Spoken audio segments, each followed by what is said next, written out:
Caríssimos irmãos e irmãs, bom dia. Espero que todos estejam na paz de Deus. Estamos ainda vivenciando o tempo do Natal, tempo em que recordamos o nascimento de nosso Senhor Jesus Cristo. E é sobre isto que vamos falar no nosso encontro de hoje. Sobre o terceiro artigo do Credo. Foi concebido pelo poder do Espírito Santo, nasceu da Virgem Maria. Este artigo se refere à encarnação do Verbo Divino, como a segunda pessoa da Santíssima Trindade se fez homem no ventre puríssimo da Santíssima Virgem. Então, a primeira constatação que temos que fazer, a partir da fé católica, a partir daquilo que nos foi ensinado no catecismo, é que nosso Senhor Jesus Cristo, desde sempre, existia junto ao Pai. Ele foi gerado pelo Pai Eterno. Sendo assim, como ele existe com o Pai, ele é Deus com o Pai. Ele foi gerado antes de existir o tempo, fora do tempo. Porque Deus não está submisso ao tempo. Deus cria o tempo sem ser submetido a este. Deus não pertence ao tempo. Ele não está submetido ao tempo. Por isso podemos dizer que Deus é eterno. Ele existe desde sempre. Não existe um princípio para Deus. Porque falar em princípio já é falar em tempo. E também ele não terá fim. Deus nunca terá fim. Deus nunca se extinguirá. Nunca deixará de existir. Pois bem, o Verbo eterno, que é nosso Senhor Jesus Cristo, ele existindo desde sempre com o Pai, uma vez que fora gerado pelo Pai eterno, em determinado momento quis se fazer homem. Isso também por determinação do Pai. O Pai determinou que seu filho deveria, em determinado momento, fazer-se homem. Para quê? Para a salvação dos homens. Porque é claro, por mais que Deus não quisesse o pecado e não quisesse a nossa queda, ele, sendo onisciente, isto é, um ser que tudo sabe, sabe o que há no presente, no passado, no futuro, ele tudo conhece, ele bem sabia que o ser humano haveria de cair, mesmo antes que isso acontecesse. E por isso, Deus quis que seu divino Filho se encarnasse. E também quis que isso acontecesse num ventre puríssimo, num ventre castíssimo, que é o ventre da Santíssima Virgem Maria. Por isso também a própria Virgem Maria, não como pessoa em sua existência real, mas sim como ideia, já existia no intelecto divino desde toda a eternidade, desde sempre. Pois bem, na plenitude dos tempos, o Verbo Divino se fez homem. E o que significa isto? Fazer-se homem, fazer-se ser humano. Significa que a segunda pessoa da Santíssima Trindade, que é Deus com o Pai e o Espírito Santo, é Deus realmente, Deus onipotente, Deus onisciente, Deus eterno. Esta segunda pessoa tomou para si um corpo e uma alma humanos. Porque é isso que nos constitui como seres humanos, corpo e alma. Nós possuímos um corpo e uma alma. Quando esse corpo e alma estão unidos, significa que estamos vivos. Quando se separam, significa que morremos, estamos mortos. A morte é isto, a separação de corpo e alma. Nosso Senhor Jesus Cristo, ao se encarnar, como nós celebramos todo 25 de março, Anunciação, a festa da Anunciação, naquele momento quando Maria Santíssima disse: eis aqui a escrava do Senhor, faça-se em mim segundo a vossa palavra, naquele momento, por obra do Espírito Santo, o Verbo divino torna-se homem. E isto sem deixar de ser Deus. Ele assume um corpo gerado no ventre de Nossa Senhora e uma alma criada pelo próprio Deus, obviamente. Ele assume esse corpo e essa alma e torna-se assim verdadeiramente homem, sem deixar de ser verdadeiramente Deus. E aí está o mistério da encarnação. O mistério da encarnação consiste em afirmar que Deus se fez homem, sem deixar de ser Deus, e sendo plenamente e totalmente homem. Tudo que um homem tem, nosso Senhor Jesus Cristo possuía. Tudo que nos constitui naturalmente, isto é, em nossa natureza. O pecado não pertence à nossa natureza por obra de Deus. O pecado é algo posterior à criação. Quando eu falo natureza, estou falando da natureza criada por Deus, segundo os moldes, o planejamento divino. Então isso Cristo Jesus tem. O corpo com todas as suas faculdades e capacidades, a alma com suas faculdades e capacidades, isto Nosso Senhor tinha e tem no seu corpo humano, na sua alma humana, mas também todas as capacidades, qualidades perfeitíssimas que Deus possui, ele também possui por ser também Deus. Isso é maravilhoso, caríssimos irmãos. É isso que nós celebramos no Natal e estamos ainda celebrando até dia 13 de janeiro, quando encerra-se o ciclo do Natal, dentro da liturgia da Santa Igreja. No entanto, é um mistério, um dos mistérios fundamentais da nossa fé. Continuando, quem realizou a encarnação do Verbo Divino? Nós bem podemos perceber ao ler o artigo do Credo que diz: foi concebido pelo poder do Espírito Santo. Ora, pelo poder do Espírito Santo, então significa que o Pai nada fez? Não. Quando nós dizemos que foi concebido pelo poder do Espírito Santo, em primeiro lugar, queremos dizer que foi concebido pelo poder do próprio Deus. É Deus, Pai, Filho e Espírito Santo. É o Deus inteiro que age na encarnação do Verbo. O Pai determina, o Filho se dispõe e o Espírito Santo age sobre Maria Santíssima. E por que dizemos que é o Espírito Santo? Porque dentro da história da salvação, todas as obras relacionadas ao amor e à bondade de Deus são realizadas pelo Espírito Santo. Vocês vão ver, inclusive, que tem muitos elementos, os últimos artigos, melhor dizendo, do Credo, se referem ao Espírito Santo. Quando dizemos, creio no Espírito Santo, na Santa Igreja Católica, na comunhão dos santos, na remissão dos pecados, na ressurreição da carne e na vida eterna, todas essas obras são obras de amor e bondade. São a manifestação da misericórdia de Deus para conosco. A redenção de Cristo sendo manifesta para nós, sendo concretizada em nós. Quem faz isso é o Espírito Santo. Porque essa é a missão do Espírito Santo. Manifestar-nos a salvação alcançada por Cristo. E é claro que neste caso, como se trata da manifestação do Verbo de Deus ao mundo, também é o Espírito Santo que age, manifestando assim a bondade e a misericórdia e o amor de Deus para conosco. Mas é o Deus inteiro que age. E mais uma dúvida ou questionamento que muitos podem fazer sobre tudo isso é o seguinte: se nosso Senhor Jesus Cristo, sendo Deus, segunda pessoa da Santíssima Trindade, se fez homem, então o que nós temos? Temos duas pessoas, uma humana e uma divina, ou duas naturezas em uma pessoa? Bem, caríssimos, isto já foi causa de grandes discussões na história da Igreja, inclusive muitas heresias surgiram no que diz respeito a isto. Alguns diziam que nosso Senhor Jesus Cristo era somente Deus, tinha apenas uma aparência humana. Outros diziam que ele era homem e não tinha nada de divino. Era um homem especial, agraciado, abençoado, mas não era divino. Outros já diziam que havia problema nessa questão, porque ou ele era divino, mais divino que humano, ou mais humano que divino.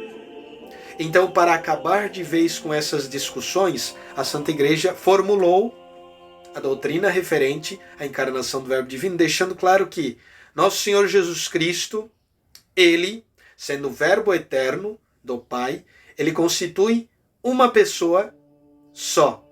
Uma pessoa, em primeiro lugar, divina.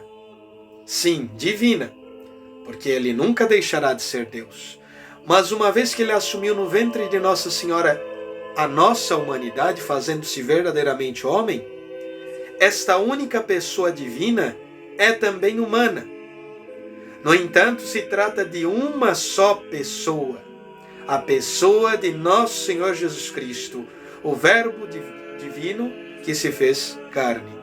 Então o que nós temos? Temos duas naturezas, mas em uma única pessoa. Estamos falando de um mistério. Como mistério, não há como saber por que assim o é. Por que uma só pessoa e duas naturezas? Como se dá isto? Por que se dá isto desse modo? Bem, é algo que foge da nossa compreensão e foge inclusive das nossas capacidades, porque nós não seríamos capazes de realizar uma coisa dessas.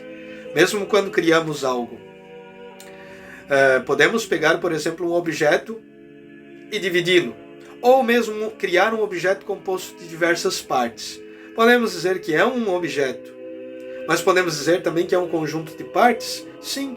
Temos aí várias partes que ao mesmo tempo são uma coisa só. Um tal objeto. Se pegarmos, por exemplo, um carro. Posso dizer é um carro. Mas também este um carro é composto de diversas partes. Tem o motor, tem a bateria, tem os pneus, tem a lataria, tem várias partes. Então podemos dizer sim que são várias partes num único objeto. É claro que em Deus não se explica assim de forma tão sobranceira e superficial, porque Deus, em sua perfeição imensa, em sua infinitude, é algo que supera a nossa inteligência. Então nunca conseguiremos entender a fundo o mistério da Trindade e o mistério da encarnação. No entanto, o que podemos dizer é o seguinte, é que por mais que tais mistérios não sejam totalmente compreendidos, também não são mistérios totalmente incompreensíveis em tudo. Não, alguma coisa nos é possível entender. Entendemos que o Verbo Divino é uma pessoa só, mas com duas naturezas, pelo fato de que não podemos, de maneira alguma, sobrepor a natureza humana à natureza divina do Verbo. É claro, ele é Deus por excelência. E como Deus, é claro que sua divindade vem por primeiro, está acima de sua humanidade. Mas também não podemos dizer com isso que a humanidade de Nosso Senhor é deficiente ou menos humana que a nossa. Não, ela é tão humana quanto a nossa. E por isso podemos sim dizer que há uma só pessoa, há uma união tão íntima entre a natureza humana e divina, tão íntima e tão perfeita que chamamos de união hipostática, que podemos considerar que, mesmo sendo duas naturezas, elas não impedem a coexistência de ambas numa pessoa só. Então temos aí uma pessoa só. E aí, quais as consequências disso? Bem, se Jesus é formado de duas naturezas, mas é uma pessoa só, é a única pessoa do Verbo Divino, certo? É uma única pessoa, a segunda pessoa da Santíssima Trindade. Podemos dizer que ele tem duas vontades, a vontade humana e a vontade divina. Sim. Às vezes eu posso não ter sido muito explícito, muito claro na minha explicação anterior, até porque é algo meio complicado. Muitos poderão não entender. Mas o importante aqui é entender que nosso Senhor Jesus Cristo é homem e Deus e que sua humanidade e sua divindade estão unidas. Pronto. Se ele é homem e Deus tem duas vontades, a vontade humana e a vontade divina, mas até aqui vemos uma unidade tão perfeita, porque a vontade humana de Nosso Senhor sempre, pelo querer do próprio Verbo eterno, se submete à vontade divina. Não temos aqui possibilidade de umas discordar da outra. E nem por isso podemos dizer que Nosso Senhor não seja livre. Ele é o mais livre dentre todos os seres que já existiram, justamente por ser divino. Dizer que Nosso Senhor, de algum modo, tivesse sua liberdade limitada pelo fato de sua natureza humana estar ligada à natureza divina é um absurdo, porque é justamente isso que torna a natureza humana de Jesus tão livre, a vontade humana de Jesus tão livre. Porque a liberdade não é fazer o que dá na telha. Não, a liberdade consiste na possibilidade de usar da vontade para ir ao encontro do bem. Como não há bem maior que a própria divindade, quando a natureza humana se submete, ou a vontade humana se submete à vontade divina, ela está sendo livre. O contrário é que seria não ser livre, mas submeter-se a Deus, e no caso de nosso Senhor Jesus Cristo, a sua vontade humana se submetendo à sua vontade divina, é o que há de mais livre que podemos considerar.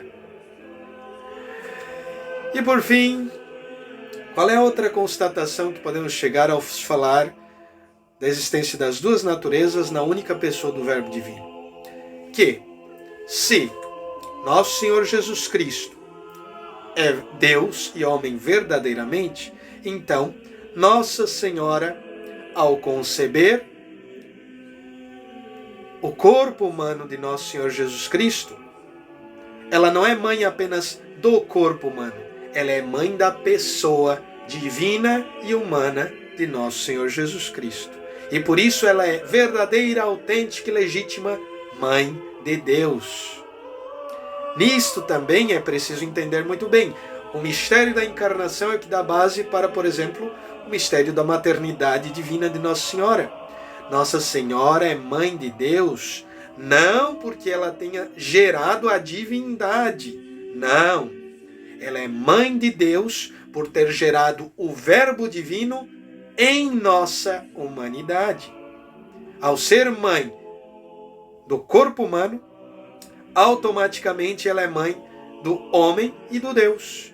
Porque em nosso Senhor Jesus Cristo, humanidade e divindade estão unidas através da união hipostática, união numa só pessoa, uma união perfeitíssima que nos permite realmente chamar Maria Santíssima de Mãe de Deus, por ser mãe do Verbo Divino que é Deus. Isso para nós é motivo de grande alegria. Saber que Deus quis ter uma mãe. E o melhor ainda, saber que Deus quis que esta sua mãe fosse também nossa mãe. Isso para nós deve ser motivo de grande alegria, não só nesse tempo do Natal, mas em todos os dias do ano, em todos os dias da nossa existência. Saber que a mãe de Deus é nossa mãe. Isso é para nós e deve ser motivo de grande alegria e de grande gratidão. Devemos sim agradecer a Deus, não só nesse tempo, mas sempre, por Ele nos ter concedido um Salvador, uma mãe tão bondosa e também a graça de sermos chamados filhos de Deus. Porque se Cristo Jesus se fez homem, foi para fazer dos homens filhos do Pai eterno. Portanto, agradeçamos a Deus, caríssimos, com nossas orações, com nossos louvores, participando dignamente da Santa Missa, recebendo com dignidade o sacramento da penitência para o perdão dos nossos pecados, e assim permanecendo sempre na graça de Deus. Pois Cristo não quer só nascer numa manjedoura, não quis só nascer numa manjedoura. Ele nasceu há 2000 anos atrás, 2021 anos atrás, justamente para que hoje Ele pudesse também nascer e renascer em nossas almas. Portanto, estejamos bem dispostos a acolher o Cristo que nasce em nossos corações e a fazer o necessário para que Ele sempre permaneça em nós. permanecendo em sua divina graça, evitando o pecado venial e principalmente o pecado mortal, e realizando muitas obras de misericórdia em prol dos nossos irmãos e irmãs. E que assim possamos sempre estar em comunhão com Jesus Cristo, nosso Senhor, aquele que vive e que reina pelos séculos dos séculos. Amém. Que a Virgem Santa interceda por nós, para que tudo isto se realize verdadeiramente em nós. Que o Senhor nos abençoe e nos guarde hoje e sempre. Amém. Fiquem na paz de Deus e até nosso próximo encontro, se Deus o permitir.